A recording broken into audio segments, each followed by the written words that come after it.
There were many, actually some, maybe just one that thought Richmond went into the season as premiership favourites, Caroline, but unfortunately it wasn't a great start for the quest for a fourth grand final. Only round one, Craig. In the dynasty. It's a long way to go, and the free kicks were an element of the loss to Carlton, not the reason, but one of the challenges.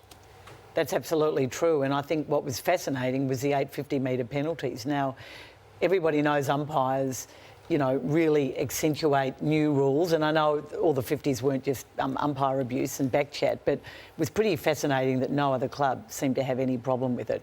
This is what Jack Riewoldt had to say, and then Jimmy Bartel on the situation. It's bloody difficult because there's dissent where you yell at the umpire, then there's also just asking for, maybe just giving a bit of feedback and asking for an answer back.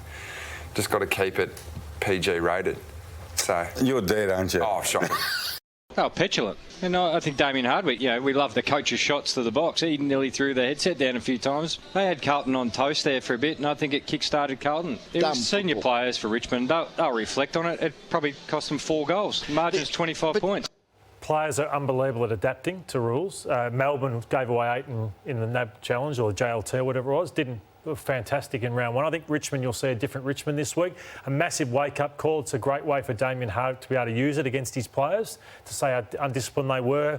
And I think I wouldn't want to be the Giants this week. I think they can come back and turn things around, Kane. But the record, though, it's a bit worrying, isn't it, over a period of time? Yeah, I'm a bit more concerned. I didn't quite buy into the hype of the pre-season just because of the list. Now, this is going back their last 10 games. It's a really ordinary record. So whilst you say it's one game, Caro, and let's not overreact to round one, which we can tend to do, I've written them off last year. This is just not the back of round one. This is because their midfield suffers from a lack of depth. Their best players get injured and they're old. And they've got a B-plus ruckman. So I just don't think they have the depth.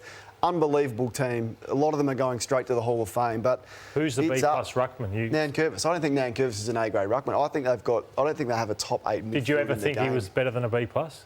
No. He's been a great player. He's been a good, solid player. But Premiership ruckman 3 times. Yeah, there's no doubt about that. But doesn't mean you're an A-grade ruckman. When you look at the mix of midfield and you look at Cotchin, great record, Trent Cotchin, and he's done a lot in the game. It's not Trent Cotchin. That's a 14-possession player who had 5 effective disposals on Thursday night. So, I thought he went on 1 year too long, and I said that on this show last year. Prestia just gets injured every time. So it's not the Dion Prestia Lambert long-term injury.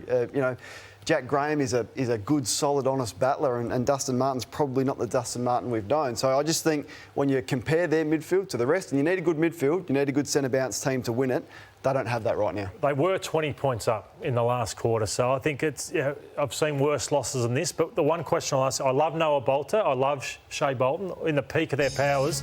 This is where you ask yourself, though, because they've gone all in. They brought in, obviously, Robbie Tarrant, who's the 3rd oldest in the list. You've got to ask yourself, because you think Melbourne's best players are young and in the prime of their careers. Who are these guys?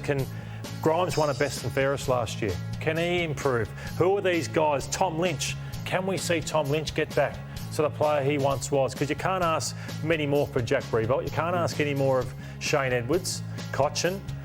So I think Martin, Lynch, Lambert, so much is dependent on them to try and help Richmond get back. Those numbers are probably not dissimilar in age to the Geelong list. And it's why they fall short, in my opinion, just about most final series. I reckon you give them 6 weeks, Carol and Lauder, and say, look, we're all in, and this team deserved the right to go again. Absolutely, they did. But if it comes round 6 or round 7 and you're 2 and 6, so this is a fairly big chance.